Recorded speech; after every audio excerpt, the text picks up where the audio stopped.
Les gens ne peuvent pas.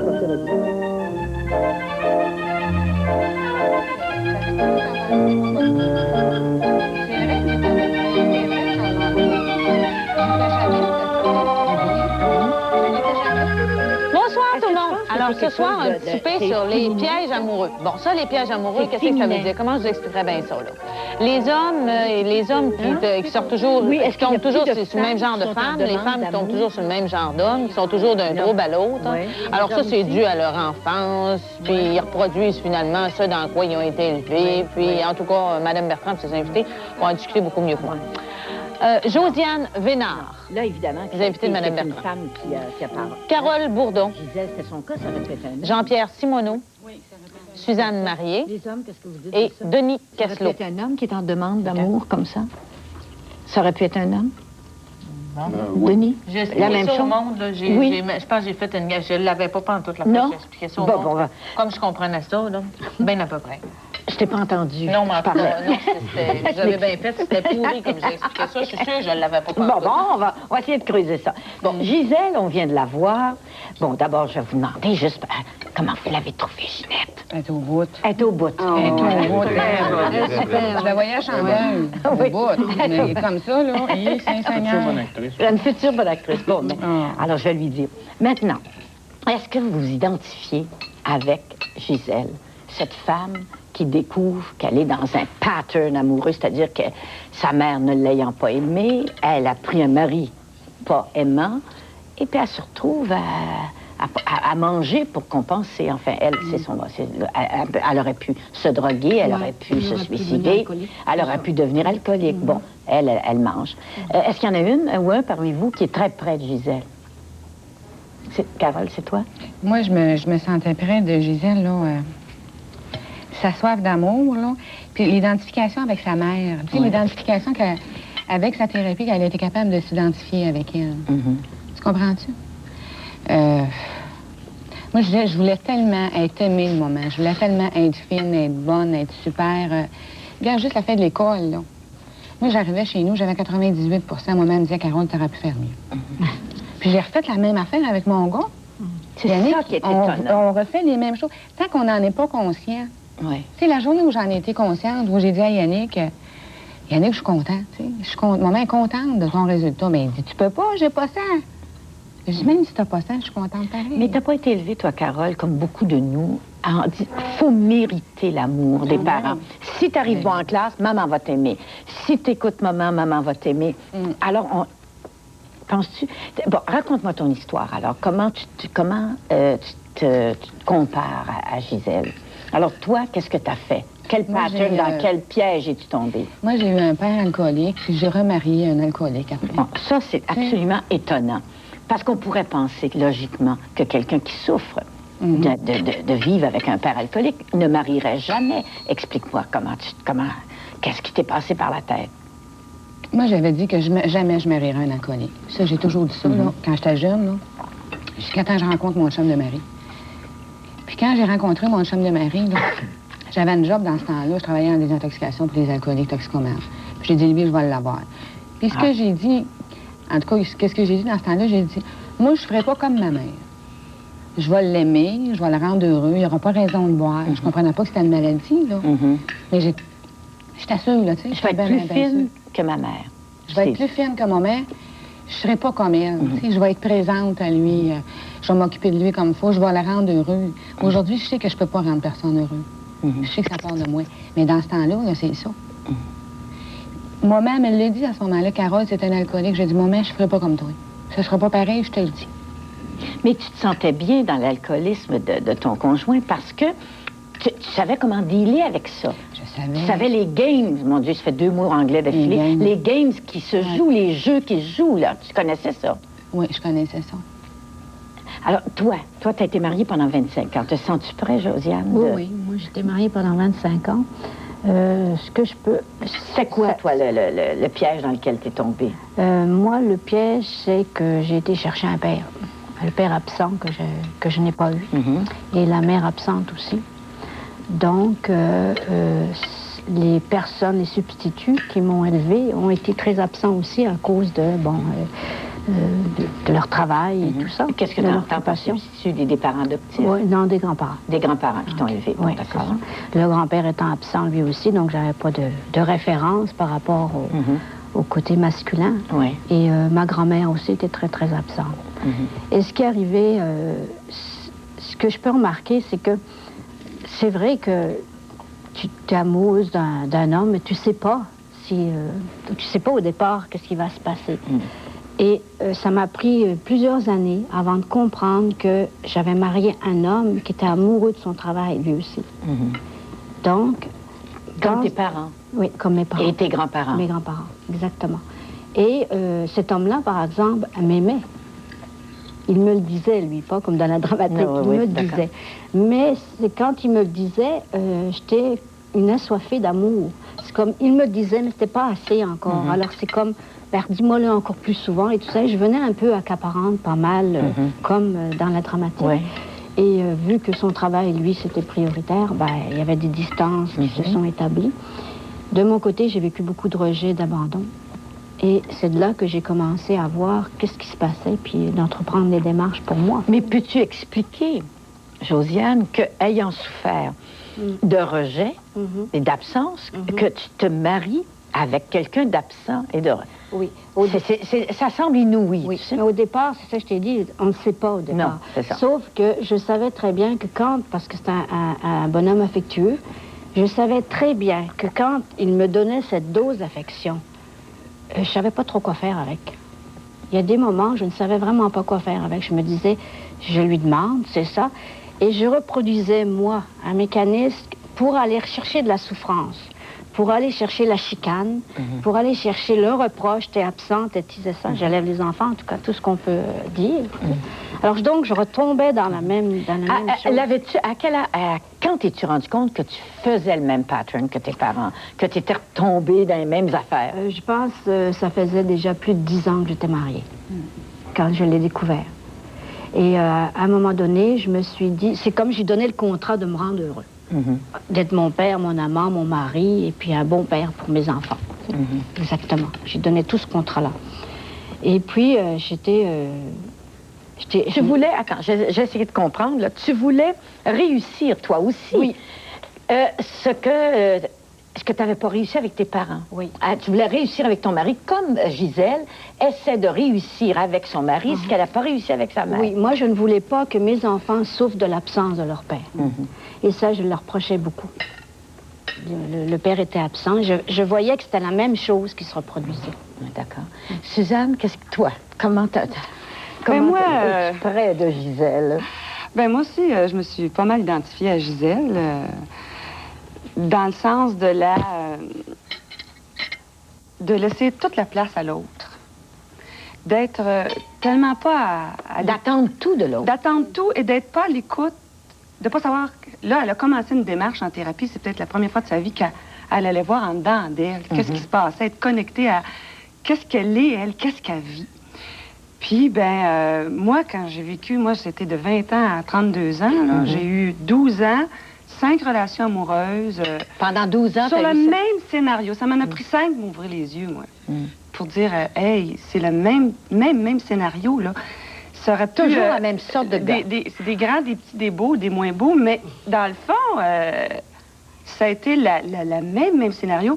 Là, j'ai arrêté. Qu'est-ce que tu cherchais? Je cherchais... Qu'est-ce que tu voulais de ces gars-là? C'était... Je pense que c'était une mère que je cherchais. Je pense que... D'ailleurs, des fois, je trouve que... moi, quand je tombais amoureuse, c'est la première chose que j'ai faite toute seule, que ma mère n'a pas pu faire à ma place. Je me dis, c'est la première affaire là, que vraiment elle n'a pas pu faire à ma place. J'étais obligée de faire ça toute seule, fait que je me suis cassée la gueule. Puis, mais j'ai appris beaucoup. Je suis contente d'avoir vécu ça, parce que c'est ça qui m'a ouvert les yeux, parce que c'était trop douloureux. Tu cherchais des hommes qui te maternaient? Qui étaient des sauveteurs? Qui étaient quoi? L'amour. Tu cherches l'amour. Tu cherches... D'abord, moi, je pensais... Comme je savais pas c'était quoi, je pensais qu'une fois que quelqu'un te dit « je t'aime », là, ils sont tous venus me chercher. Moi, je suis jamais allée chercher quelqu'un. Ils sont tous venus me dire « Suzanne, je t'aime ». Là, ça s'arrêtait là. moi, je pensais qu'une relation amoureuse, ça s'arrêtait là.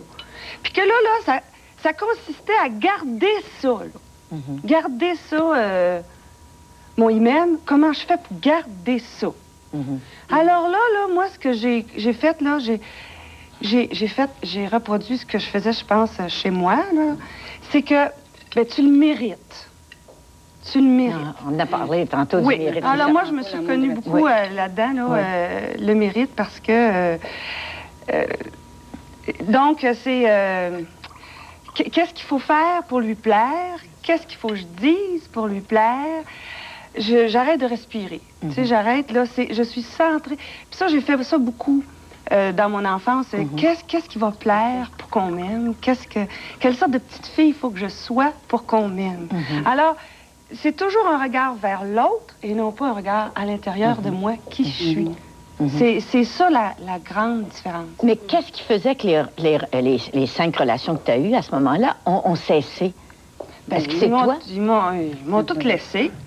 Pourquoi? Hey, La pression, la grosse pression. Épuisant, toi. Ah, parce que tu trouves... Bon. Mais parce que je suis plus intéressante, je deviens plus intéressante. Moi, je pense que... autant quand ils sont venus me chercher, ils ont dit quelle fille intéressante, quelle fille...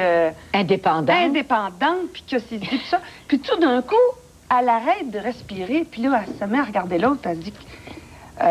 bon, puis là, c'est qu'est-ce qu'il va dire? Si je dis ça, il va aimer ça. Je suis tout le temps, là... Denis fait des grands hochements de tête. Tout le temps, là, branché sur l'autre, 24 heures sur 24. C'est d'abord épuisant, il était temps que ça arrête, parce que j'aurais pas pu... C'est comme un rôle. Dans le fond, c'est les plus grands rôles que j'ai tenus pendant 24 heures sur 24, pendant 4-5 mois. Mériter l'amour de l'autre, mais alors que tu le tannes, finalement. Oui. Le gars se dit, si je continue avec elle, elle va me faire laminer. C'est exactement ça. Ben oui, c'est ça. Tu veux dire, t'es mis sur un piédestal, à part de ça, ben il aime ça, mais à un moment donné... c'est pas... une position difficile à tenir, le piédestal. Moi, je trouve que je m'éteignais. As-tu retrouvé dans ton enfance le pourquoi de ça? Quelle sorte de petite fille étais-tu? En manque d'amour?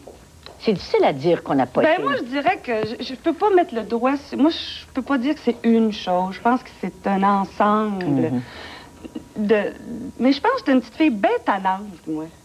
Bien vivante, bien tannante, puis... que les gens aimaient beaucoup, beaucoup. Puis on venait à moi, puis es-tu drôle, es-tu fun?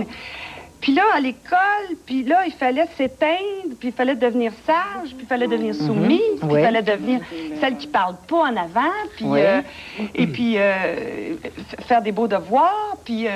alors là, moi, là, j'ai fait, c'est ça, là, on va m'aimer si je suis comme ça, là. Puis je me suis éteinte, puis là, je suis devenue très, très préoccupée par, je pense, ce que l'autre pensait. Ce que l'autre...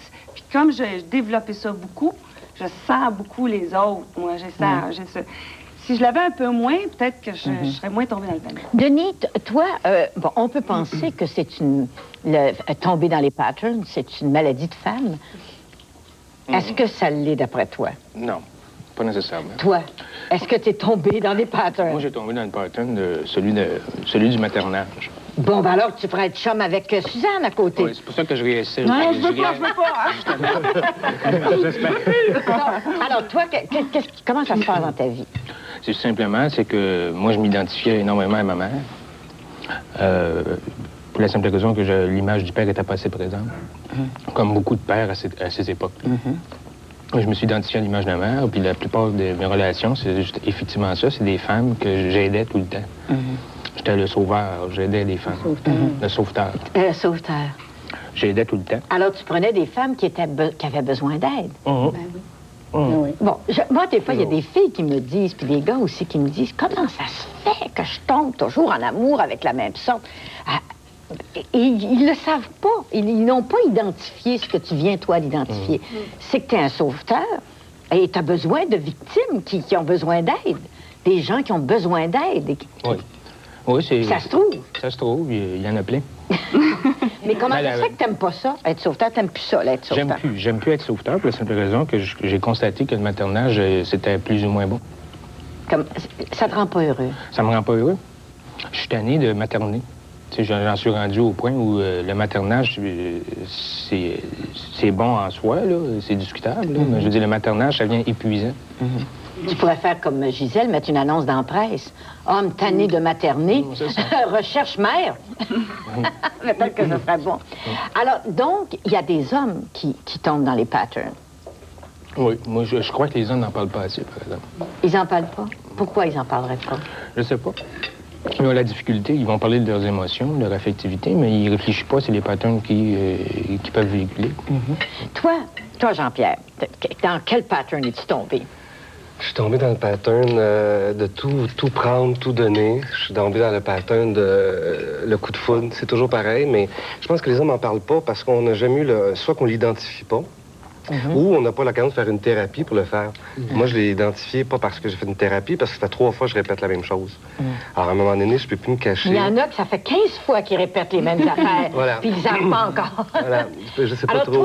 alors, c'était quoi les 3 fois, là? C'était quelle sorte Alors, de les filles? 3 fois, c'est toujours des femmes souvent inaccessibles, où, en fait, on se ressemble beaucoup, on a soif de liberté, on met tout dans l'amour, tout devient possible, tout peut devenir avec l'amour. Alors, on se donne corps et âme, et au bout d'une année ou 2, on se retrouve comme, on se sent comme un peu étouffé, et là, on rend l'autre responsable de cet étouffement-là. Alors que c'est d'abord un désir qu'on a eu, de vouloir être 1 à 2. Et ça me fait drôle parce que Gisèle, dans la situation, la mise en situation, je pense qu'elle a parlé qu'elle était adoptée, non? Non, elle a dit pour se venger de sa mère, t'es pas ma vraie mère, parce que les vraies mères, ça aime les enfants. Voilà. Je dois être un enfant adopté, mais elle n'est pas adoptée. Voilà. Toi, t'es adoptée. Moi, je suis adoptée et je me suis sentie, je me sens toujours encore désirée. J'ai eu beaucoup d'amour. En même temps, pourtant, quand je retrouve une femme où là, c'est vraiment le coup de foudre, je me donne comme un fou et j'attends la même chose de l'autre. Ça fonctionne pas, ça? Ça fonctionne pas parce que, tantôt, l'autre fois, je faisais la liste. C'est quoi mes patterns? Parce que c'est pas souvent que les gars ont une occasion de faire c'est quoi nos patterns. Et je descendais une liste et là, je disais, oui, j'en ai plusieurs patterns pour rentrer en amour, mais j'en ai aussi pour sortir de cette relation-là. Et le pattern qui était, c'est ce qui me fait voir mes patterns, c'est comment j'en sortais. J'en sortais par peur du quotidien. Parce qu'il y a eu un père, par exemple, qui a fait la Deuxième Guerre mondiale, qui est policier. Lui, il voyait les réalités de la vie. Les meurtres, les suicides, les drogues et tout ça. Alors lui avait tendance à comme nous protéger. Et en même temps, il stimulait ma curiosité à savoir c'est quoi les vraies choses, c'est quoi les vraies affaires. Alors là, je me suis mis à voyager, à vouloir découvrir le monde. Ma curiosité n'a pas arrêté, imaginez-vous. Curiosité, voyage, amour, quotidien. Là, mon quotidien n'est plus du tout le même. Parce que ce que j'ai peur, c'est du quotidien. J'ai peur que la flamme s'éteigne.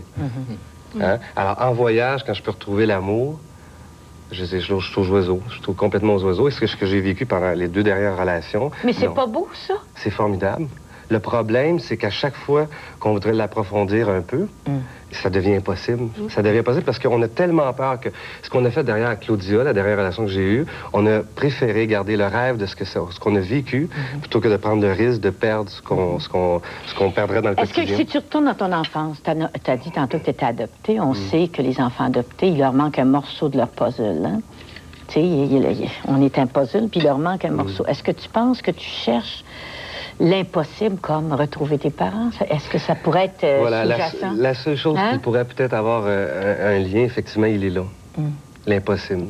De retrouver ta mère. Parce que quand je vis la passion amoureuse en voyage, sur le bord des mers, tout ça, effectivement, je vis l'impossible. Et c'est tellement... Tout est là, c'est féerique, là, tu sais. C'est exotique, c'est flamboyant, tout est là. Sauf que je m'imagine, demain matin, me retrouver à Montréal, vivre la même chose, j'ai une peur bleue, une peur viscérale. Bon, il y a des hommes qui t'écoutent, qui disent, maudit chanceux, ils voyagent, puis qui en profitent, puis qui nous laissent la paix avec... Qui en profitent. Et toi, ça te rend pas heureux, ça? C'est-à-dire que la 3e fois encore où, là, je me retire par peur d'implication, j'ai toujours peur de perdre l'intensité de ce que je vis. Quand c'est dans le rêve, quand c'est... Et c'est comme un cercle vicieux, hein? Et ce que j'aimerais pouvoir arriver, c'est comme je le fais actuellement, parce que justement, la femme d'Argentine en question, après 4 ans, elle revient cet été. Tu le prends en Argentine, c'est pas... Elle revient cet été. Et je me suis dit, cette fois-là, il est important que je puisse me dire, parce qu'à présent, j'ai pu identifier des patterns que j'ai. Donc, je peux les nommer. Je peux donc dire comment je réagis. Que je vais te demander beaucoup. Hein? Et c'est ce que j'attends de toi, que tu me donnes beaucoup et je te donne beaucoup. Et en même temps, je sens que je suis capable de vivre ces relations amoureuses-là avec ces femmes-là. En gros, là, après 275 blondes dans tous les pays du monde, là, t'as le goût d'être cédé à Montréal, puis t'as de la misère. Non, ouais, c'est ça. Oui, c'est ça. J'aimerais être capable que tu continues de vivre mon intensité sans être obligé de toujours me donner corps et âme et oublier mon travail que je peux aimer, mes amis. Tu vois, je me donne complètement et j'oublie tout le reste. Et après un an, je s'étouffe. Et là, je responsabilise l'autre. Là, c'est le pire. C'est ce que j'ai réalisé actuellement, c'est que je responsabilise l'autre de ça. Et ça, c'est pas correct dans une relation amoureuse. Là, j'ai identifié, alors je peux dire, par exemple, écoute, il y a des bonnes chances qu'on s'aime énormément, on va devenir passionnés l'un de l'autre, sauf qu'un de mes patterns, c'est... de sacrer le camp. De sacrer le camp après un an et deux. Alors, à un moment donné, si j'ai envie je me coupe de mes amis, je travaille plus, parce que c'est ce qui arrivait, je travaillais plus. Je me donnais, là, juste à ça, l'amour. C'est tellement bon. Alors, là, je vais me dire, je vais pas espérer de l'autre un appui, qu'on me dise, oublie pas tes amis, parce que tu les aimes, tes amis aussi. Oublie pas ton travail, parce que tu aimes ton travail aussi. La passion, elle peut se vivre dans plusieurs choses.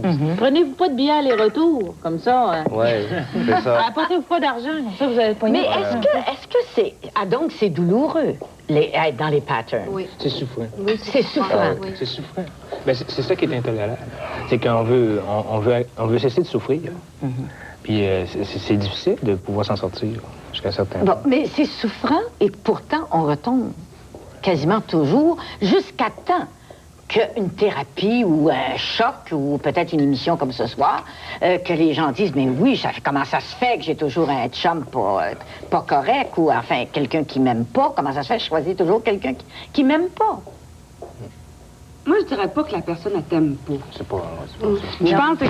Là, Non, mais dans le cas de Gisèle, je parle du cas de Gisèle. Mais ça ne veut pas dire qu'il l'aime pas. Non, il l'aime. Il l'aime selon ce qu'il est capable d'aimer, mais pas selon la dose que d'ailleurs, elle demande. Il dit à un certain moment, je ne peux pas te donner ce que ta mère t'a pas donné. C'est ça. Alors, nous autres, on dit, ils nous aiment pas parce que... Mais dans le fond, le problème, c'est nous qu'on s'aime pas. Oui. C'est là, la base. C'est ça. Vous pensez que c'est ça, le problème? Oui, c'est ça. Dans mon cas, en tout cas, je peux parler pour moi, c'est ça. Oui. Puis on ne connaît pas. Non, c'est ça. On ne connaît pas nos besoins. On voudrait que l'autre nous apporte tout. Est-ce que vous êtes tous d'accord que c'est quand on s'aime pas qu'on va chercher chez l'autre, justement, ce qui nous manque? Bon, OK. Quand on s'aime pas, est-ce que c'est pas quelque part parce qu'on n'a pas été aimé dans l'enfance? Oui. On a peut-être été aimés, mais pas de la façon dont nous autres, on en avait besoin. OK, d'accord. C'est intéressant. Je me dis, moi, chez nous, on est à 5. On a tous réagi comme on a pu à des situations, des fois, qui étaient stressantes un petit peu. Moi, j'ai réagi d'une façon, ma soeur a réagi d'une autre façon. Moi, j'ai marié un alcoolique, ça ne veut pas dire qu'ils vont tous faire ça, mais on en voit beaucoup. Mais écoute, je pense que les statistiques, tu es peut-être au courant, que 50 des enfants d'alcooliques marient des alcooliques. On tombe pas comme tu disais tantôt, on tombe pas dans un terrain où on ne connaît rien. C'est ça. On sait un peu comment dealer avec donc, l'inconnu fait peur. Oui. L'inconnu fait peur.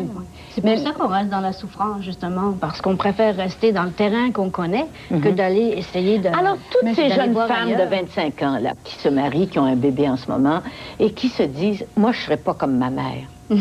Elles se leurrent un peu. Oui, je pense que ça ne doit vraiment pas être la réalité. C'est pas d'être... Moi, en tout cas, je me disais, là, j'ai repensé à ça cette semaine, là, puis je me disais, j'étais donc pas dans la réalité. Je voulais donc pas voir la réalité comme elle était. Pareil comme quand j'étais jeune. Tu sais, c'est comme si, c'est comme ça, là, ça devrait être correct. Là. Je me compte des menteries, puis je l'ai cru, comme j'ai fait avec mon chum de mari. Oui, ton chum de mari, c'est drôle. C'est la première fois que j'entends ça. Je trouve ça bien drôle. C'est amusant, mon chum de mari.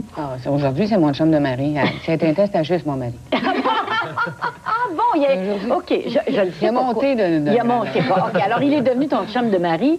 Il a cessé de boire. Oui. Comment as-tu pu changer ton pattern? Toi, tu étais bien dans ça. Moi, j'ai changé mon pattern avant que lui arrête de consommer.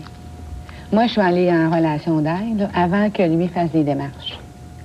Alors, toi, tu es allée, bon, pour les gens, là, en gros, tu es allée te faire aider avant que lui se fasse aider. Alors qu'on pourrait croire qu'un alcoolique doit se faire aider. Mais là, toi, tu es allée te faire aider. Puis après? Après, lui est allé se faire aider parce que lui, il ne pouvait plus vivre avec moi, là. Lui, il n'en pouvait plus, là. Il n'était pas bien. Moi, j'essayais d'acheter sa sobriété d'une certaine façon. Moi, je faisais tout pour pas qu'il boive. Puis quand c'est une maladie, la maladie, elle progresse pareil. Tu sais, je suis pas responsable de ça, là. Je sais pas si tu vas me suivre. Puis la journée où moi, j'ai dit, je suis pas responsable de ça, je suis responsable juste de moi. Où j'ai appris à me respecter, à m'aimer, à être un individu à part entière, à être une femme, à faire attention à moi, à faire des choses que j'aime. À penser à toi, à être égoïste. C'est ça. Pas nécessairement être égoïste, parce que j'ai dit, Jacques, moi, je t'aime. Je t'aime. Mais je m'aime aussi. Aujourd'hui, je m'aime. Puis je vais me respecter. Il y a des choses que j'acceptais, puis aujourd'hui, je n'accepte plus. Moi, aujourd'hui, je vais vivre, je m'empêcherai pas de vivre pour toi. Tu sais, moi puis Yannick, parce que j'avais mon gars, là. Puis Jacques, à un moment donné, as-tu pensé, elle a une blonde, elle chiale plus, qu'est-ce qu'il y prend? Elle a une blonde. Elle a une chambre, elle n'a pas de bon sens. Elle chiale plus, elle monte plus des rideaux. Il est obligé de se prendre en main d'une certaine façon, là. Il dit, qu'est-ce qui se passe, là? C'est plus la même femme pantoute, là. Comme un peu Gisèle a fait, là. Moi, j'ai décidé d'être bien.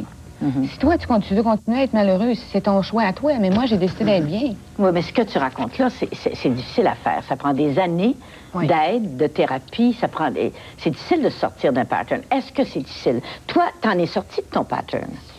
Penses-tu? Je dirais pas... Peut-être? Ben moi, j'espère beaucoup, je travaille beaucoup. C'est ça que... je pourrais pas dire... j'ai confiance de m'en sortir. Veux-tu du pain? Voulez-vous du pain? Non, elle nous demandait si on pourrait fumer. Oui, c'est parce que j'ai travaillé beaucoup sur moi. J'étais en thérapie, moi aussi, pendant des années. Puis je le suis encore, d'ailleurs. Je pense que pour moi, c'est une bonne chose. Alors, je vois du progrès. C'est ça que je peux dire. Je vois énormément de progrès. J'ai les mêmes mécanismes qui viennent, là. Tu sais, là, puis là, je les accepte, je peux pas... Oui, les patterns, ils viennent, je peux pas faire. Ils viennent, mais j'ai plus de contrôle. Et je travaille là-dessus. As-tu changé de tal? Quand l'hypnothérapeute lui dit à Gisèle, changer de tal, il y en a des hommes aimants. Est-ce qu'une femme qui est habituée à avoir un homme rejetant, comment on va se trouver avec un homme aimant? Peut-être qu'elle n'aimera pas ça. Elle a peur, d'ailleurs. Oui, moi, je pourrais dire oui, que... toi, moi, je pourrais dire c'est ce qui se passe. Et c'est vrai. Pour commencer, c'est que quand j'ai voulu changer de tal, comme tu dis, ça a foutu mon ménage en l'air, premièrement. Parce que c'était évident que je changeais toute la structure, en fait, qui était là. Et puis... ça fait 2 ans que je suis seule, mais au départ, je suis allée chercher encore des hommes, 2 hommes, qui ne voulaient pas de moi. Ça n'a pas duré 2 mois, ça a duré quelques semaines, et puis après, bon, je me suis dit... Okay, alors, t'es retombée dans le pattern? J'ai retombé, oui, un petit peu, mais moins fort, moins longtemps. Et j'ai vu que je retournais dans la souffrance, OK? Alors, ce qui est arrivé, c'est que, j'ai arrêté, et puis, dernièrement, c'est ce qui se passe. C'est que j'ai changé vraiment d'homme, si tu veux. C'est un homme aimant, c'est un homme qui veut une relation et puis qui est complètement différente de ce que j'ai vécu. Et au départ, c'était comme trop fort. J'ai reculé. J'ai reculé, je me sentais envahie, je me sentais... étant habituée d'être en conquête, qu'un autre fasse ta conquête, tu sais pas quoi faire avec ça. Je ne sais pas quoi faire. Et j'ai joué la dimension compétition et puis tout ça un petit peu là-dedans, tu sais, parce qu'il y a quand même un challenge d'aller chercher un homme et puis de te faire courtiser, et puis c'est quand même excitant, en fait. Et puis même de dire, ben OK, ça n'ira pas plus loin, ça fait rien. Donc, je peux dire qu'avec les démarches aussi que j'ai fait personnellement, je me suis aperçue que j'étais plus dans le côté du bonheur. Je l'acceptais, le bonheur, et j'acceptais de vivre le bonheur. Pourquoi? Ben parce que j'ai accepté de m'aimer aussi. C'est évident, je ne donne plus le contrat à l'autre qui m'aime. Bon, là, ce que vous dites tous, c'est qu'il faut s'aimer. Oui, ça, c'est une grande parole. Comment on fait ça, s'aimer, quand on s'est toujours haï? Moi, je peux dire que la minute que j'ai décidé de quitter ma famille, c'était un pas qui faisait une preuve que je m'aimais. Sinon, je serais restée là où j'étais. Oui, voilà, OK. Et en sachant très bien que la personne avec qui j'étais, ça resterait toujours comme ça. Lui, ça ne changerait rien. Il n'accepterait pas que je change, moi, que je devienne quelqu'un d'autre. Alors, qu'est-ce qu'il me reste à faire? Il me reste à m'en aller. Ouais. Alors, à ce niveau-là, je commençais à m'aimer. C'est dans ce sens-là. Dans ce sens-là. Penser à soi. Suzanne, qu'est-ce que tu Ben moi, pourtant, on le disait souvent, ça fait des années que j'entendais ça, faut s'aimer, puis... C'est difficile, c'est Puis là, je pense que j'ai compris. J'ai compris, ça a l'air bizarre, mais que c'est une décision. C'est une décision, puis c'est pas facile. Parce que moi, l'amour, c'était comme coller à facilité, bien-être, laisser aller. Alors que maintenant, je me rends compte que m'aimer n'est pas nécessairement une tâche facile. C'est poser des choix, c'est c'est travailler fort, c'est, mettons, il faut que tu te mettes en forme. T'as pas toujours le goût d'aller faire ton aérobic ou ce que tu fais, mais c'est un choix d'être bien dans ta peau. Puis des fois, t'aimes ça, mais... Bon. Alors, c'est ça que je découvre, c'est un choix. Puis une chose que je considère bien importante, c'est que je me sens dans la destruction maintenant. Avant, je le sentais pas. J'étais tout le temps comme dans la souffrance. Alors que maintenant, de plus en plus, j'ai des moments de bien-être avec moi-même, avec les autres. Et ces moments de bien-être et de paix, puis font que je peux identifier les moments où je suis mal. Puis là, je vois, ben, va pas là, t'es mal, là. Oui. Alors, plus ça va... Mais ça ne veut pas dire que c'est facile.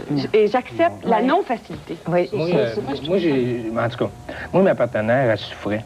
Tu sais, elle souffrait souvent du fait qu'elle n'était pas acceptée. Tu sais, qu'elle a eu du rejet.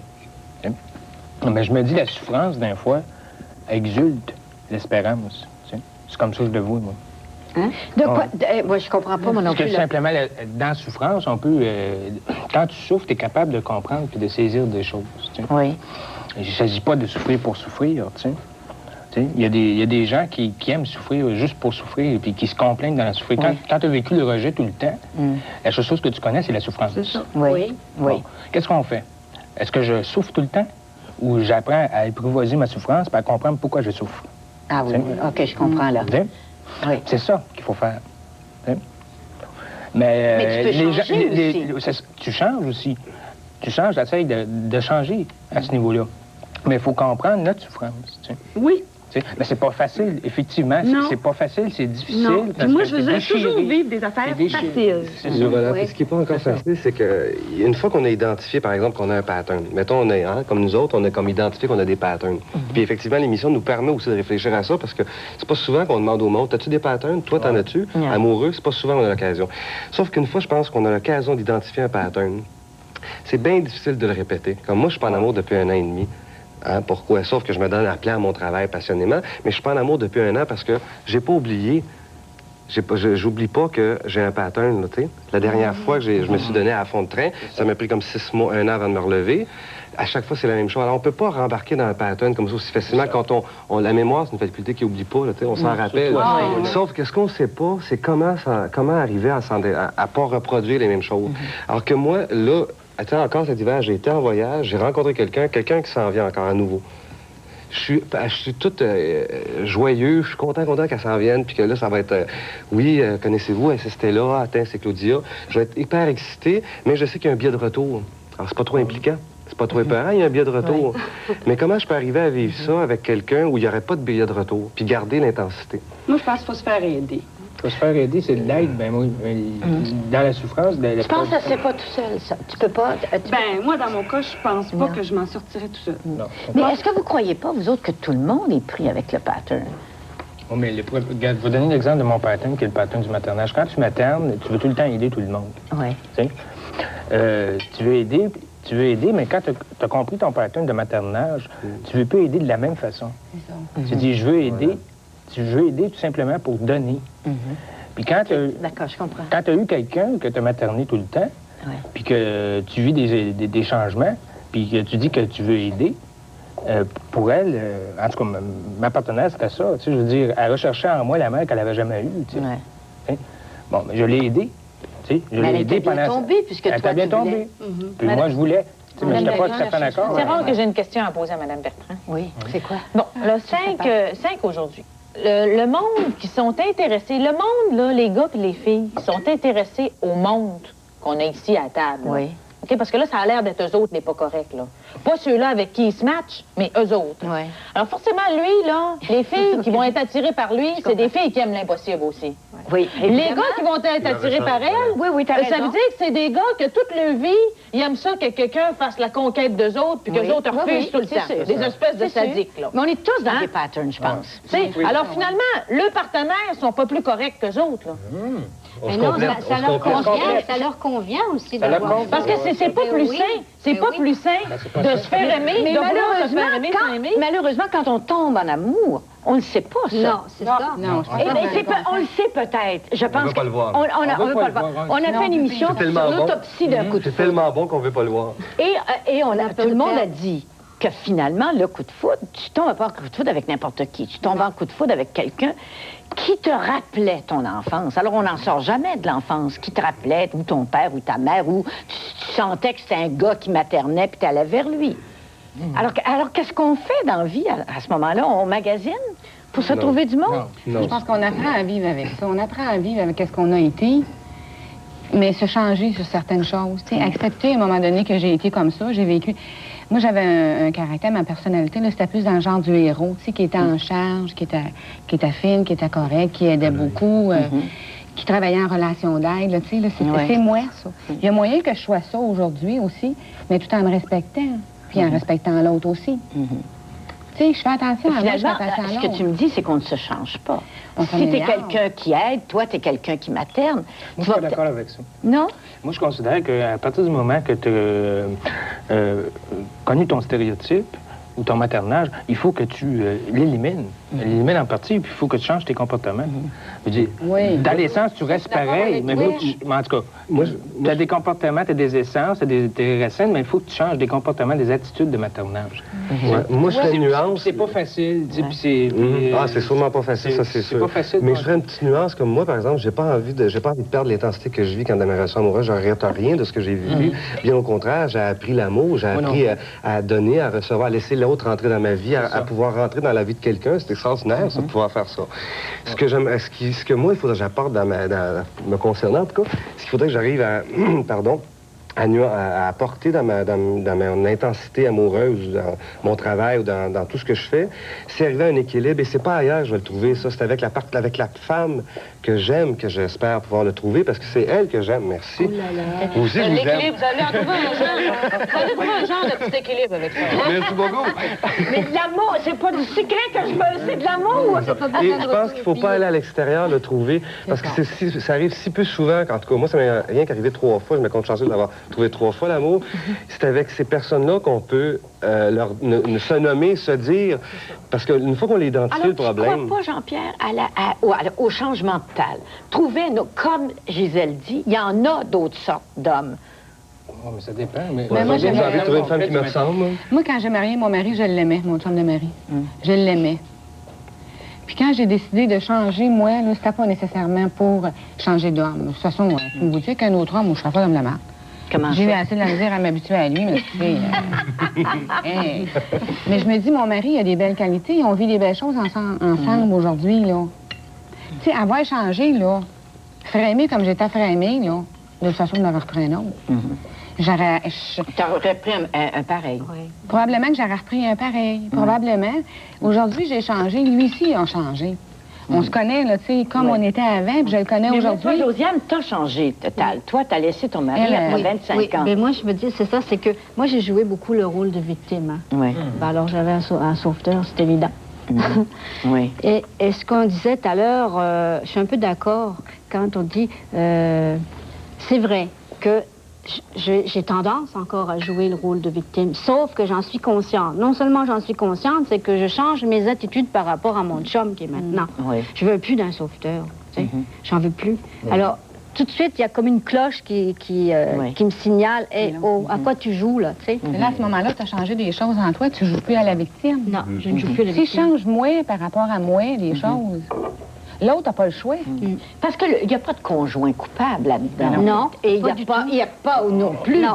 On n'a pas cherché de responsable. Non, Il n'y a pas de responsable. Tu sais, je vais donner un exemple. Moi, je maternais ma partenaire. Tu sais. Puis ma partenaire, je me disais, la seule façon pour les comportements que je dois changer, c'est plus de materner dans le sens de soutenir, de supporter. C'est d'aider. point de la ligne, donner de l'aide. Ouais. C'est ça qu'il faut faire. C'est donner de l'aide, puis se voir comme un aidant. Ça se peut que quelqu'un soit bien là-dedans? Il y a quelqu'un qui a besoin d'aide, puis il y a quelqu'un qui aime ça aider. Oui. Ça se peut-tu qu'il y ait du monde qui soit heureux de même, qui disent, bon, ben, j'ai trouvé ce que je cherchais, puis les deux ont trouvé ce qu'ils cherchaient? Tant que ça fasse leur affaire, oui. Mais à un moment Ouais, donné... c'est ça. Mais si t'es pas heureux là-dedans, c'est ça. T'es pas heureux là-dedans. C'est ça qui T'es va... pas heureux. ça va c'est une changer. question d'être heureux, d'être heureux dans une relation. Exact, C'est ça. Bon. exact. D'avoir Mais- du plaisir ensemble, et puis que ça soit une relation très dynamique, très... Alors, vous n'avez pas l'air à croire enrichissant. qu'il faut... Toi, tu penses qu'il ne faut pas changer de table. Toi, tu penses qu'il faut changer de sorte d'homme. Toi, tu penses qu'il faut que tu ne changeras pas. C'est important ce que tu dis là. Je dis qu'on peut changer des comportements.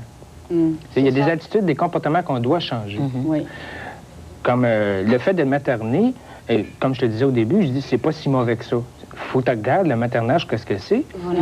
Tu sais, puis il faut que tu dises à ce moment donné, parce que le maternage, c'est aussi l'intimité, c'est d'être proche de quelqu'un. Tu sais, je veux dire, bon, ben, quand pas ça, mauvais en soi, c'est pas le mauvais en maternage. soi, le maternage. Non.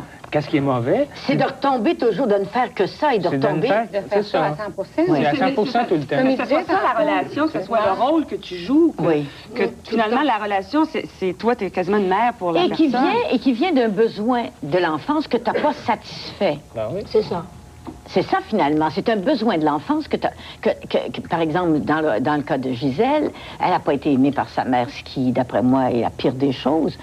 Et ces femmes-là, ces hommes-là, cherchent constamment de l'amour. Et c'est un amour insatiable. Mais Mme Bertrand, qui sait qui n'a pas manqué, qui peut dire qu'il n'a pas manqué d'affection, pantoute, Oui, pantoute dans il y en son a. enfance, Il y ni en d'un a. côté ni de l'autre. C'est impossible. C'est rare, C'est mon Dieu. impossible. C'est impossible. C'est ce qu'on disait tout à l'heure, parce que la dose d'affection est relative à chaque individu. Alors, tu sais, ma mère, elle a pu peut-être m'aimer, mais pour moi, la dose qu'elle m'a donnée, c'était pas assez. Oui, Voilà. puis quand je regarde la relation mère-fille, c'est important. Mais il y a des mères qui n'ont pas aimé du tout leur enfant. Oui, Parce que c'est oui. un grand mythe Oui. que de croire Oui. que dès que t'es mère, t'as un bouton qui pousse, Non. l'amour maternel s'en sort. C'est ça. Ce n'est pas vrai. Il y a des parents indignes. Il y a des enfants indignes, mais il y a des parents indignes aussi qui marquent les enfants. Il y a des mères qui aiment beaucoup, qui aiment Et trop. qui aiment trop aussi. Qui aiment trop aussi. Oui. Alors, on s'en sort jamais de l'enfance, donc. Moi, je pense qu'il y a deux référents. Effectivement, je pense que la famille, c'est un premier référent. Hein? Tu sais, comme, bon, ma mère, dans le sens, elle me désire toujours. J'ai senti beaucoup, beaucoup d'amour, mais à quelque part, et quand même, c'est le premier référent comme femme. Oui.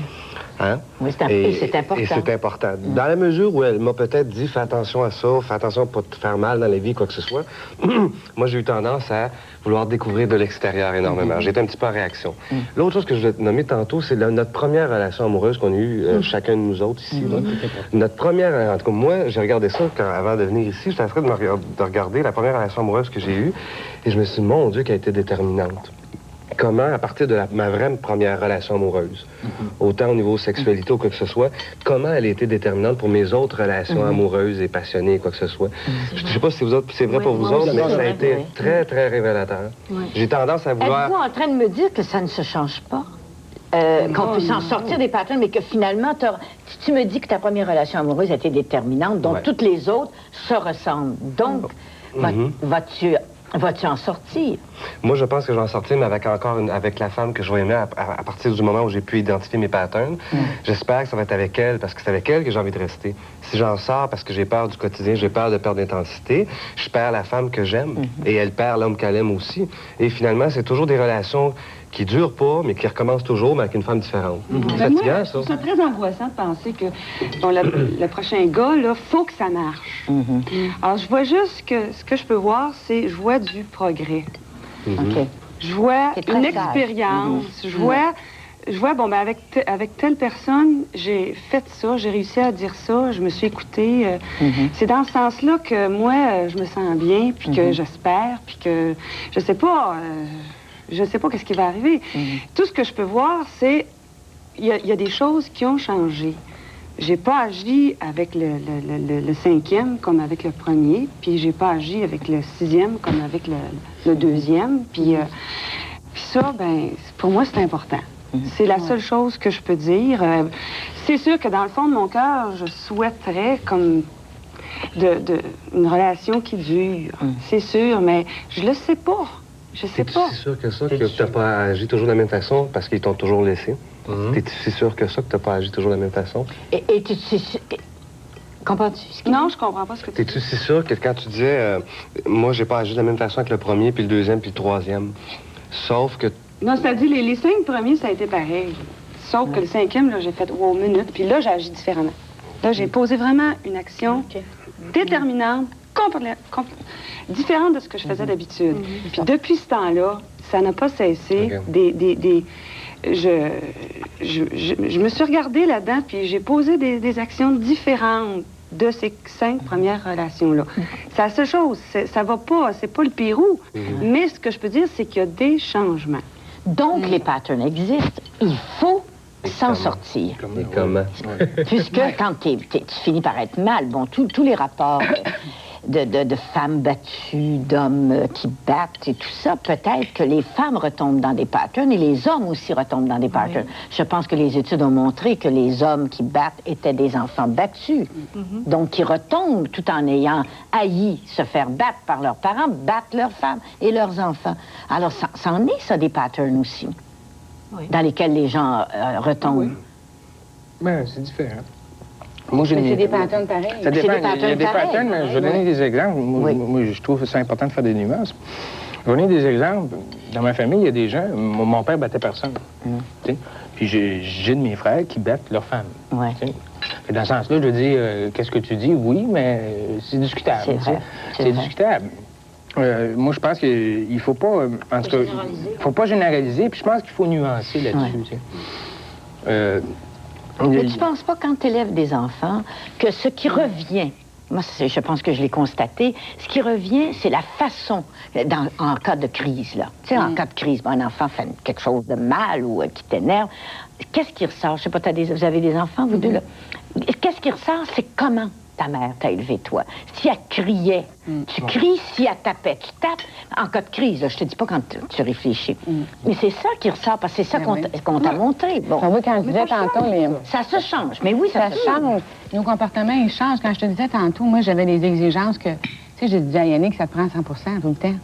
Ça te prend 100 sans ça, t'es pas correct. Moi, je pensais que petite, ça me prenait 100 Mon mère me disait, t'es capable d'avoir 100 J'étais jamais satisfaite.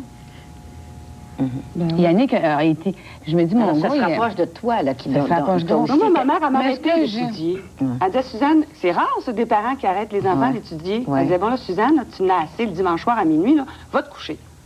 Et pourquoi t'étudiais tant? Pour, tu sais, la performance, être perfectionniste, puis pour être aimé. Bon, c'est ça, le grand mot. Là, c'est juste de dire, bon, ben là... peut-être que je peux accepter que là, quand j'ai fait ça, j'étais pas au meilleur de moi-même. Avant, j'aurais pas pu accepter ça. J'aurais sous pression pour toujours performer. Là, je dis, ben là, j'étais pas au meilleur de moi-même. Je le reconnais, puis je me tape moins sur la tête à cause de ça. Tu peux le faire parce que tu connais maintenant ce que tu faisais, autrement, tu peux pas le savoir. Oui, autour de vous, combien de personnes, pensez-vous, sont dans des patterns et le savent pas? Mais je pense que La majorité. La majorité des gens. Les hommes aussi, chez les hommes? Je pense que les hommes encore plus. Encore plus, pourquoi? Pour la simple raison que les hommes, ils connaissent pas leur sensibilité, ils recherchent pas, tu sais, ils expriment pas, tu sais, le ressentiment ou les problèmes qu'ils ont. Parce que les gens, on n'a pas été appelés à développer des habilités de ce type-là. Comment qu'on réagit, qui c'est qu'on est, qu'est-ce qu'on fait. C'est ça. Juste s'interroger. Alors ce soir, est-ce que ça se pourrait que ce soir, il y a des hommes et des femmes qui se disent dans quel pattern, ça fait je sais pas combien de maris que j'ai ou d'hommes que j'ai ou de femmes que j'ai, puis c'est toujours la même sorte, qu'est-ce que je fais? Alors qu'est-ce qu'ils font? Ils réfléchissent là-dessus. Ils identifient le pattern. D'abord, moi, je pense les identifier. C'est extraordinaire, les identifier. On se découvre. Quand on identifie notre pattern, on se découvre. En se découvrant, il y a de l'espoir. C'est ça. Puis en ayant de l'espoir, ça permet encore de croire à plein, encore qu'on peut encore aimer, qu'on peut être aimé. Mais il reste quand même que nos souvenirs sont très près. Nos souvenirs de la dernière relation amoureuse sont encore très, très près. Et on a drôlement envie de tomber dans le souvenir qu'on vient d'avoir, parce que c'est ça qui était le plus intense. Alors, moi, je pense de la même façon, c'est de le vivre avec la personne qu'on aime. Essayer de lui dire. Puis d'être peut-être accompagné là-dedans et, bon, espérer encore. Moi, je pense qu'il faut que je me fasse aider en thérapie, puis avec des amis, en tout cas. Parce que j'ai... Même si je suis beaucoup plus consciente qu'avant, il reste quand même que je sais que j'ai encore plein de zones d'ombre. Très fragile. Tu sais que c'est pas tout identifié ce qui se passe à l'intérieur de moi. Je suis juste en démarche. Tu sais, Mais est-ce que tu te sentais très malheureuse, que tu te rendais compte que les hommes te quittaient? Mais moi, c'est la douleur et sa souffrance qui m'a fait chercher. C'est rien que ça. Si j'avais été profondément heureuse, je serais encore là. Si j'avais été bien dans ma peau, je n'aurais pas changé. Bon, est-ce que vous pensez qu'on peut être heureux dans un pattern? Moi, je dirais que oui. Moi, je dis quand on est capable de mettre de l'équilibre. Il en a parlé un petit peu tantôt, là, mettre de l'équilibre dans son. Gisèle, est-ce que c'est possible qu'elle soit heureuse avec son mari? Sûrement. Je trouvais ça difficile. Il était vraiment dur. Comme là, il était dur. Mais je pense que lui, il pas de garde, sensibilité, pas d'émotion, en tout cas, dans la dramatique. Parce qu'elle fait un bon choix. Tu sais, je veux dire, elle a fait un choix qui correspondait, tu sais, justement, à sa mère. C'est le portrait de sa mère. Je trouve qu'elle a fait ça vite, moi. C'est juste ça. Ben oui, mais on a juste une heure, Suzanne. C'est évidemment qu'une dramatique, c'est une heure qu'on Je l'envie, la maigrie. Là, c'est de 10 ans. Mais tu sais dans quelle mesure qu'on peut être heureuse, à mon avis, dans un pattern? Moi, je l'ai été pendant 2 fois, la 3e, c'était trop, là. Mais quand même aussi longtemps que tu es inconscient, oui, c'est ça. tu es heureux dans un pattern. Oui, tu le sais pas, tu le vois pas. Mais alors, est-ce qu'il faut sortir de son inconscience? Ben oui. Moi, je pense Oui, que c'est ça qu'ils ont. Parce que si t'es bien, tu sais... Je sais pas comment je vais faire pour la sortir de là. Pour sortir de son inconscient. Oui, je sais qu'est-ce qu'on fait. Vous tombez dans une inconscience, Bon, à un moment donné. Bon, c'est quoi, donc? Je vais être obligée de le dire. Oui, si elle ne dit pas, je vais être obligée de le dire. Ce que les femmes attendent des hommes. La semaine prochaine. C'est pas le loin, même là. qui m'a dit. C'était le même qui m'a dit, c'était ça. À l'aube. OK. Alors, donc, il y a ceux qui sont inconscients, qui refont toujours les mêmes patterns, qui sont inconscients, ils sont pas si mal que ça. Oh, je n'étais pas heureuse. Ah, mais moi, je pense qu'effectivement, ces gens-là, ils vont être confrontés à une réalité. À un moment donné.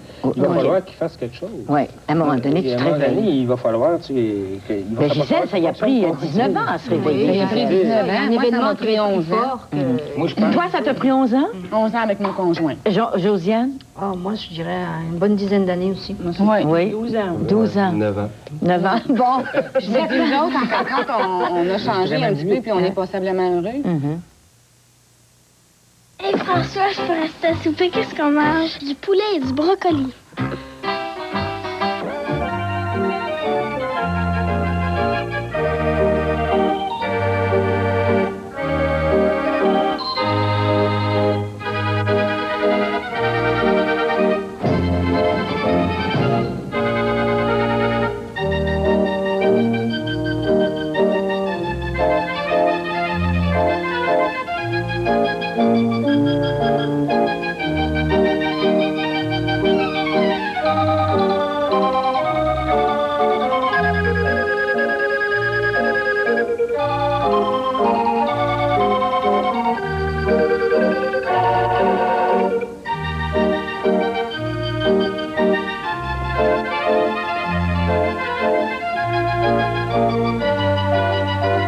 À l'indice ce soir, les offres publiques d'achat. Un coup d'œil sur les stratégies des acheteurs et l'intérêt des petits actionnaires.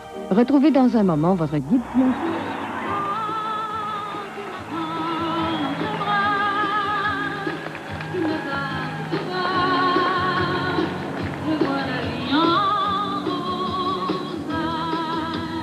Ce fut un événement grandiose. Madame Dufresne était dans une forme exceptionnelle, les musiciens aussi.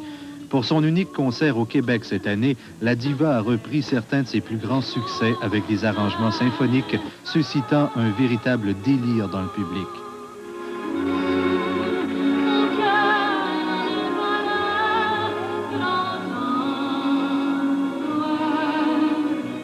Délirantes aussi les robes symphoniques and roll de la chanteuse. Celle-ci, par exemple, où on retrouvait tous les instruments de l'orchestre.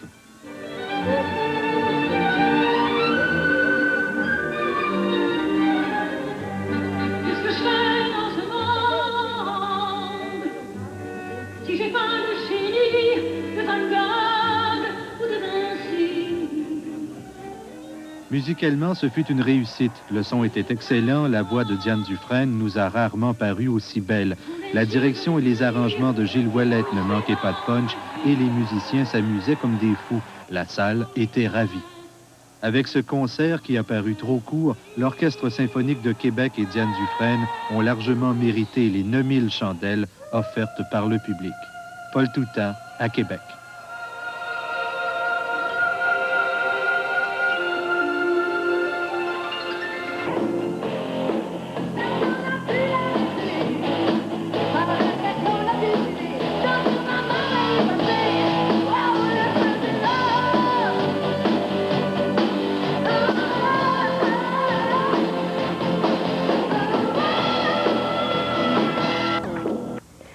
Un certain nombre de ces souhaits. Il y a quelques souhaits qui sont d'ordre général, je dirais. On souhaite la valorisation de l'activité et de la profession enseignante. On veut que la population générale, les parents comprennent l'importance pour une société de l'éducation et le rôle important qu'ils peuvent jouer, les enseignantes et les enseignants. On souhaite aussi un aménagement de la carrière différente. C'est-à-dire qu'on se penche sur un projet d'aménagement de la carrière, en donnant une attention particulière aux enseignantes et aux enseignants plus âgés, en favorisant l'intégration de jeunes dans la profession, en se penchant aussi, en donnant des conditions plus intéressantes, je devrais dire, aux enseignantes et enseignants à statut précaire. Il y en a un certain nombre au primaire et au secondaire. On souhaite aussi des relations plus étroite ou plus à l'unisson avec la direction d'école. On souhaite que les directions d'école s'approprient ou se rapprochent de leur rôle pédagogique. On dénonce que les directions d'école ont une tâche beaucoup plus administrative que pédagogique et on souhaite un retour à la pédagogie. On souhaite aussi des moments, je ferai un lien avec l'aménagement de la carrière, des moments de ressourcement et de perfectionnement. Des temps pour se voir, se rencontrer et le reste. On souhaite aussi un soutien disponible et accessible, plus que dans les écrits, dans les faits, pour les élèves en difficulté d'adaptation et d'apprentissage. On connaît le phénomène de l'intégration de ces enfants-là dans les classes régulières, ce phénomène qui s'accentue, et on voudrait être capable d'avoir les moyens pour y faire face. On souhaite aussi un plus grand respect pour la diversité des situations. Je pense par exemple au milieu pluriethnique, une réalité montréalaise, mais quand même une réalité importante, au milieu socio-économiquement faible, pour ne nommer que ces situations-là. Monsieur Villiers, en avez-vous identifié de ces changements qui sont évoqués dans l'enquête? Ce qui m'a frappé surtout, ça recoupe un certain nombre d'éléments que vient d'apporter Esther. C'est une valorisation accrue de l'école et de ceux et celles qui y travaillent. Et ça vaut pour toutes les catégories de personnel, et notamment pour les enseignantes et les enseignants. Ça rejoint aussi la préoccupation de valoriser la formation professionnelle à l'école secondaire. Ça rejoint une préoccupation de débarrasser l'école du menutage. Ça, là, on sent qu'il y a une volonté, en tout cas un écœurement, pour m'exprimer brutalement, du menutage effréné dont on a entouré l'activité éducative dans l'école. On voudrait, par le fait même aussi, que les décisions soient plus décentralisées pour faire face à une plus grande invention ou innovation. Okay? Maintenant, dans l'école, tout ne se mesure pas non plus à l'aune de la productivité. Alors là, on voudrait qu'il y ait une plus grande place faite à la vie de cours dans l'école. Pas seulement la productivité, que ce soit celle qui se mesure chez Provigo ou ailleurs. On a parlé aussi de la nécessité d'un climat général dans l'école où on sent plus la direction à l'écoute et au service de l'organisation de l'école, des besoins pédagogiques de l'école. Ceci étant rétabli,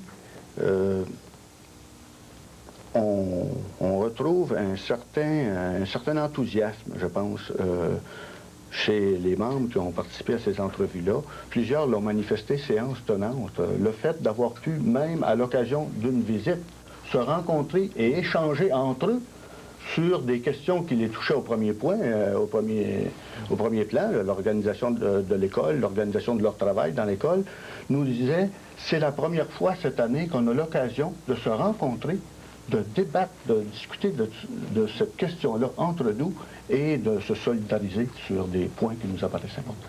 Justement, M. Bergeron, quelle suite entendez-vous donner maintenant à la CEQ à cette enquête sur le vécu scolaire?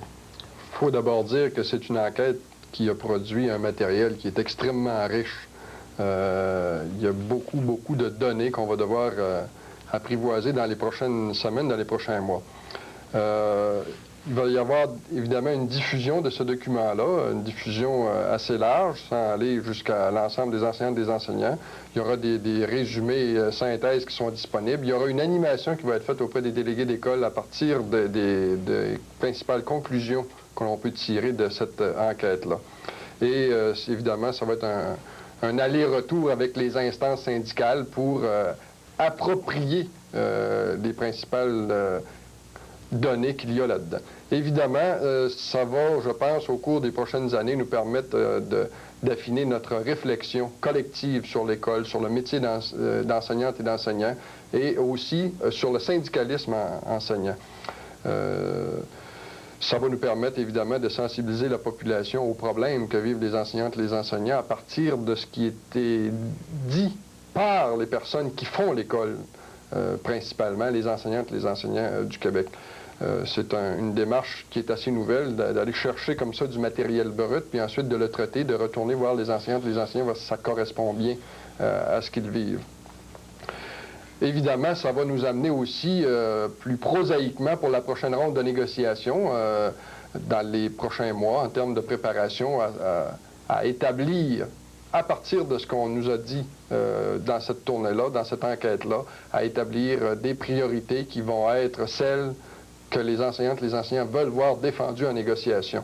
Mais c'est là un va-et-vient qui va s'installer entre les structures nationales et les syndicats locaux, et dont on verra les résultats dans les prochains mois. Monsieur Bergeron, je vous remercie. Je vous remercie d'avoir participé à cette rencontre. Pour les gens qui sont intéressés d'en connaître plus long sur la question, il est possible de se procurer le document synthèse de la recherche qui s'intitule « Faire l'école aujourd'hui ». Il est possible de se procurer ce document auprès des syndicats d'enseignantes et d'enseignants ou directement auprès de la CEQ.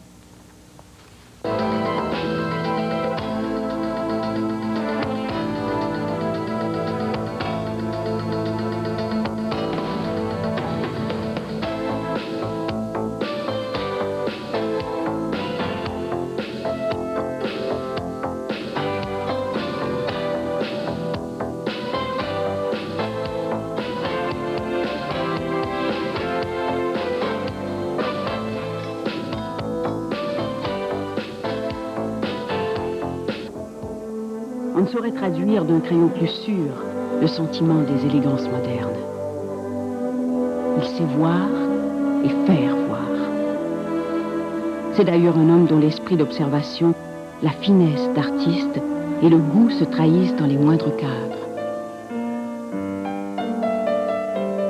Mary Cassatt sera parmi ceux qui se joindront aux artistes rebelles.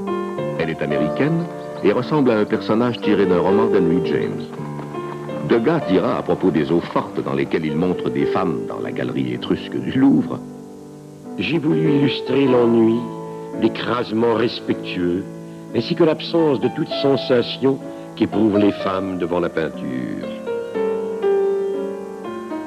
Le critique Edmond Duranty, un ami de Degas, dira qu'un dos bien dessiné s'avère suffisant pour révéler le tempérament, l'âge et la condition sociale. Degas est récalcitrant au moment de reconnaître les qualités artistiques de la femme, mais il finit par céder. Je ne puis admettre qu'une femme peigne comme cela. Il s'agit de l'autoportrait de Mary Cassatt. Il dira plus tard: les femmes pensent par petits paquets. Je ne comprends rien à la façon dont leur esprit travaille. Elles mettent chaque sujet dans une enveloppe, le timbre, et c'est fini. Petit paquet, petit paquet. Pourtant, il ne détestait pas les femmes et ne les considérait pas comme des êtres inférieurs. Il encourageait les femmes de talent à peindre. Un ami écrit à propos de l'attitude de Degas: Degas aimait la compagnie des femmes, bien qu'il les peignît souvent avec une véritable cruauté. Il aimait bien être avec elles, et il savourait leur bavardage, et lui-même les flattait. Cette attitude diffère de celle de Renoir, qui, lui, les peignait avec séduction. À l'occasion, il se montrait gentil envers Mary Cassatt. Elle est un bon peintre, et c'est une personne distinguée, de l'amitié de laquelle je m'honore. Dans une lettre à un ami, il écrit: Dans les situations où nous, les hommes, sommes inutiles, les femmes, elles, s'en tirent mieux. Son amitié avec Mary Cassatt lui a appris beaucoup sur les femmes.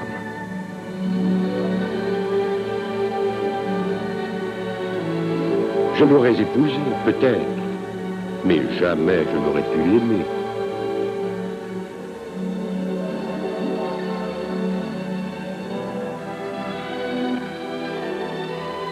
Quand plus tard un parent lui demandera si elle avait eu une liaison avec lui, elle rejettera vivement l'idée. Quoi? Avec un homme aussi peu distingué? Quelle idée répugnante!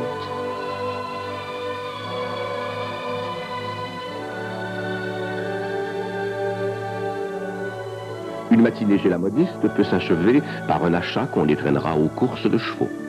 Ils ont l'amour des chevaux en commun. Leurs origines sociales sont les mêmes. Elle l'aide à vendre ses œuvres. Après la mort de son père, et pour la première fois, il est obligé de vendre ses tableaux pour gagner sa vie. La banque familiale a fait faillite. Et il est déterminé à rembourser toutes les dettes pour sauver l'honneur de la famille. Et pour ceci, il y a un sujet à portée de main, les chevaux. On vient d'inaugurer le nouvel hippodrome de Longchamp, non loin de Paris, où la cérémonie d'ouverture a peu changé depuis lors. C'est un événement mondain, exactement ce qu'il lui faut pour ce qu'il appelle son instantanéité préméditée.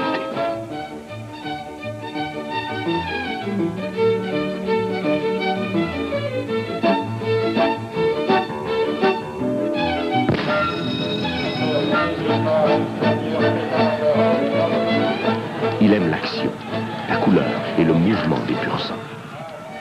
Il composera un sonnet pour les célébrer.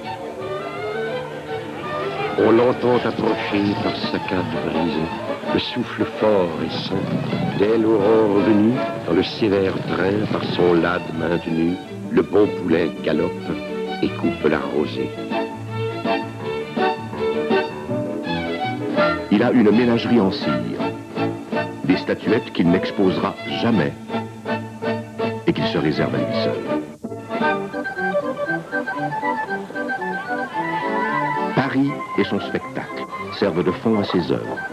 Au cirque Fernando, situé non loin de son atelier, il déclara à un peintre paysagiste « À vous, il faut la vie naturelle, à moi, la vie factice. » Comme d'habitude, il fera des croquis en envisageant toutes les possibilités. Une femme prenant une pose impossible, c'est Miss Lala au cirque Fernando, se tenant par les dents et tournoyant à une hauteur de 3 étages au-dessus du sol. Une exaltante étude du mouvement qui s'élance. Une danse téméraire qui défie la mort et la gravité. Dans un de ces rares moments d'attendrissement, il évoquera sa triste jeunesse et confiera « Un soir, j'ai levé le masque d'une jeune femme. J'ai été au bal Valentino. Je l'y ai mené. J'étais en Pierrot, fort jeune alors. J'étais fort jeune. » La mode du café-concert fait rage à Paris. À certains moments, plus de 200 d'entre eux se disputent la vedette, avec des chanteuses de tout genre. Un des plus en vogue a pour nom les ambassadeurs. Un pavillon situé dans les jardins des Champs-Élysées.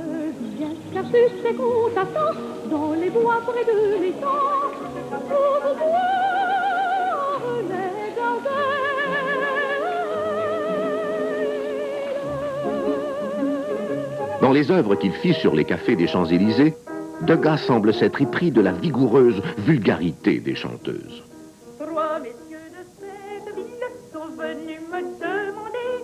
Madame Havenmeyer, collectionneuse et propriétaire du tableau « La chanson du chien », dira à ce propos. Il n'y a rien d'élégant dans l'attitude de cette femme. Ses mains évoquent les mouvements d'un chien dans un geste qui accompagne les paroles d'une célèbre chanson de l'époque. Ce geste est montré comme seul Degas pouvait le faire avec l'éclat de son dessin. Les traits de sa bouche, d'où surgit cette vulgaire chanson, son air débordant, nous montrent qu'elle est bien consciente de l'emprise qu'elle a sur son public.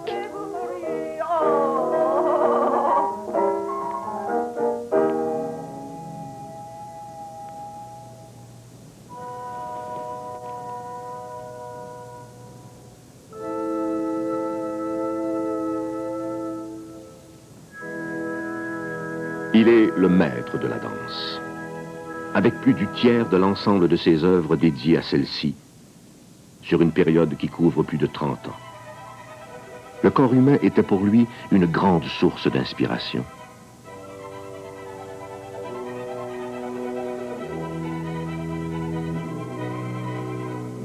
Il avait une préférence pour celles qu'on appelle les petits rats de l'opéra.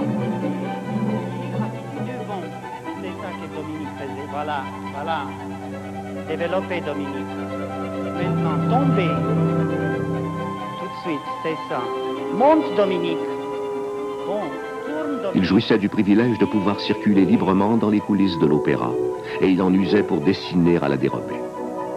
Un collègue dira de lui, il observe sans peindre, et peint sans observer.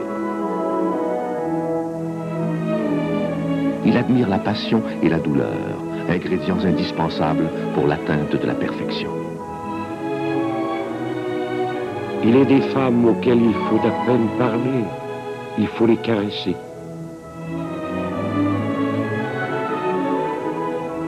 Les thèmes et les variantes le fascinent.